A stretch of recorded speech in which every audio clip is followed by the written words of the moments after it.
అందరికీ ఈరోజు మన కిచెన్లో రెసిపీ వచ్చేసి అటుకుల వడలు. ఈ అటుకుల వడల్ని చాలా సింపుల్గా, చాలా టేస్టీగా, చాలా క్రిస్పీగా ఎలా ప్రిపేర్ చేసుకోవాలనేది ఇప్పుడు మన వీడియోలో చూద్దాం.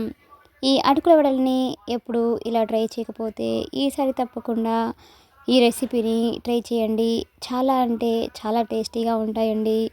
మరి ఈ అటుకుల వడల్ని చాలా సింపుల్గా, క్రిస్పీగా ఎలా చేయాలనేది ఇప్పుడు లేట్ చేయకుండా మన వీడియోలోకి వెళ్ళిపోదాం. ముందుగా ఒక బౌల్లోకి 3 కప్పుల వరకు అటుకుల్ని తీసుకోండి. ఇక్కడ నేనైతే సన్న అటుకుల్ని తీసుకున్నానండి. మీరు ఈ ప్లేస్లో తిక్కుగా ఉన్న అటుకులనైనా వేసుకొని ఈ వడల్ని ప్రిపేర్ చేసుకోవచ్చండి. దీనిలోకి వాటర్ని వేసుకొని వీటిని 2-3 సార్లు శుభ్రంగా వాష్ చేసుకొని తీసుకోండి. ఇప్పుడు ఈ వాటర్ మొత్తం తీసేసి ఈ అటుకుల పైన వాటర్ని ఇలా 2-3 స్పూన్స్ వరకు పైన వరకు ఇలా చల్లండి. ఇప్పుడు దీనిని కనీసం 20 నిమిషాలైనా వీటిని మూత పెట్టేసి బాగా నానబెట్టండి. చూడండి, 20 నిమిషాల తర్వాత మనకి అటుకులు అనేవి ఇలా సాఫ్ట్గా అయిపోయి ఉంటాయండి. ఇప్పుడు వీటిని ఇలాగా మ్యాష్ చేసి తీసుకోండి. చూడండి, అటుకుల మొత్తాన్ని కూడా ఈ విధంగా మ్యాష్ చేసుకొని మనకి కన్సిస్టెన్సీ అనేది ఈ విధంగా సాఫ్ట్గా ఉండేట్లుగా చూసుకోండి. ఇప్పుడు దీనిలోకి సన్నగా కట్ చేసి ఉంచుకున్న పచ్చిమిర్చిని వేసుకోండి. అలాగే సన్నగా కట్ చేసి ఉంచుకున్న కరివేపాకును కూడా వేసుకోండి. అలాగే సన్నగా కట్ చేసి ఉంచుకున్న అల్లం ముక్కల్ని కూడా దీనిలోకి వేసుకోండి. మీకు అల్లం ముక్కలు వేయడం ఇష్టం లేదని అనుకుంటే ఈ ప్లేస్లో అల్లం పేస్ట్ని కూడా వేసుకొని ప్రిపేర్ చేసుకోవచ్చండి. అలాగే సన్నగా కట్ చేసి ఉంచుకున్న కొత్తిమీరను వేసుకోండి. ఇప్పుడు దీనిలోకి టేస్ట్కి తగ్గట్టుగా సాల్ట్ని యాడ్ చేసుకోండి. అలాగే 3-4 టేబుల్ స్పూన్స్ వరకు బియ్యం పిండిని వేసుకోండి.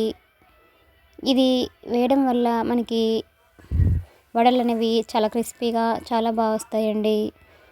అలానే దీనిలోకి 1 స్పూన్ వరకు జీలకర్ర వేసుకోండి. ఇప్పుడు దీనిలోకి పెరుగుని కొంచెం కొంచెంగా వేసుకుంటూ మన వడపిండి ఎలా అయితే ఉంటుందో మనకి కన్సిస్టెన్సీ అనేది అలానే ఉండేటట్లుగా చూసుకోండి. మనకి పెరుగు అనేది ఒకసారి వేయకుండా ఇలా పెరుగుని కొంచెం కొంచెంగా వేసుకుంటూ దీనిని ఇలా బాగా కలపండి. పెరుగు ఒకసారి వేయడం వల్ల దీనిలో ఈ మిశ్రమం అనేది లూజ్గా అవుతుంది కాబట్టి ఇలా కొంచెం కొంచెంగా వేసుకుంటూ ఈ అటుకుల మిశ్రమాన్ని ఇలా బాగా కలపండి. దీనిలో వాటర్ ఏమీ యాడ్ చేయాల్సిన అవసరం లేదండి. మనం కంప్లీట్గా ఇలా పెరుగుతోటే వేసుకొని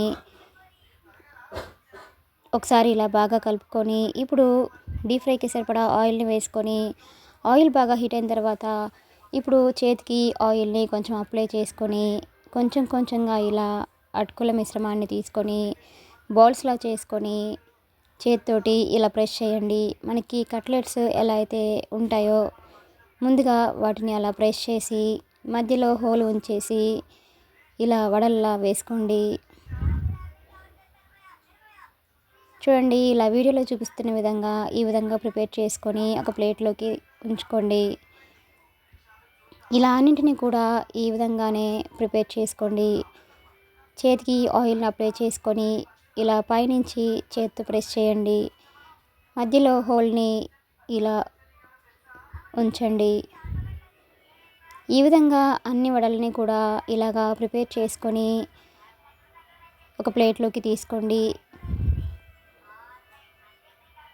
ఇప్పుడు ఆయిల్ అనేది మనకి బాగా హీట్ అయిన తర్వాత ఇప్పుడు ఫ్లేమ్ని మీడియం ఫ్లేమ్లో ఉంచేసి ఈ వడల్ని మనకి కడాయిలో ఎన్నైతే వడలు పడతాయో అన్నింటిని కూడా దీనిలోకి వేసుకొని ఫ్లేమ్ని మీడియం ఫ్లేమ్లో ఉంచేసి వీటిని 2 వైపులా కూడా మంచి గోల్డెన్ బ్రౌన్ కలర్ వచ్చేంత వరకు బాగా ఫ్రై చేయండి.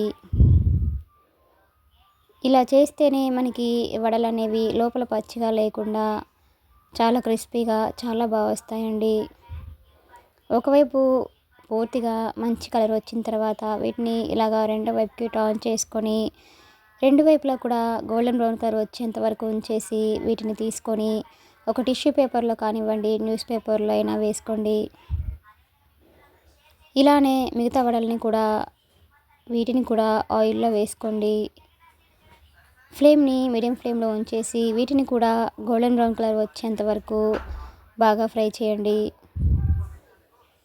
ఈ అటుకుల వడల్ని ఎప్పుడు ఇలా ట్రై చేయకపోతే ఈసారి తప్పకుండా ట్రై చేసి చూడండి. చాలా చాలా టేస్టీగా ఉంటాయండి. చాలా క్రిస్పీగా చాలా బాగుంటాయండి. చూడండి, మనకి ఈ కలర్ అనేది వచ్చిన తర్వాత వీటిని స్టవ్ ఆఫ్ చేసుకొని ఒక ప్లేట్లోకి కానివ్వండి, అలానే ఒక పేపర్లోకైనా తీసేసుకోండి. పేపర్లో తీసుకోవడం వల్ల ఎక్సెస్ ఆయిల్ ఏదైతే ఉంటుందో అదంతా కూడా బయటకు వస్తుందండి. చూడండి, మనకి ఇలా మంచి గోల్డెన్ బ్రౌన్ కలర్ వచ్చేంత వరకు ఉంచేసుకొని వీటిని ఒక సర్వింగ్ ప్లేట్లోకి తీసుకోండి. అంతేనండి, ఎంతో టేస్టీగా ఎంతో ఈజీగా ఉండే అటుకుల వడలు అనేవి చాలా సింపుల్గా ఇలా ప్రిపేర్ చేసుకోవచ్చండి. మీకు కూడా ఈ రెసిపీ కనుక నచ్చినట్లయితే ఒక లైక్ కొట్టండి. అలానే లైక్ కొట్టడం మాత్రం మర్చిపోకండి. మీ లైక్ అనేది మాకు చాలా చాలా ఇంపార్టెంట్ అండి. Please subscribe my channel, like, share and comment. మరిన్ని సింపుల్ అండ్ టేస్టీ రెసిపీస్ కోసం మన ఛానల్ని సబ్స్క్రైబ్ చేసుకోండి. అలానే ఈ రెసిపీని మీ ఫ్రెండ్స్కి, మీ ఫ్యామిలీ మెంబర్స్కి కూడా షేర్ చేయండి. Thanks for watching.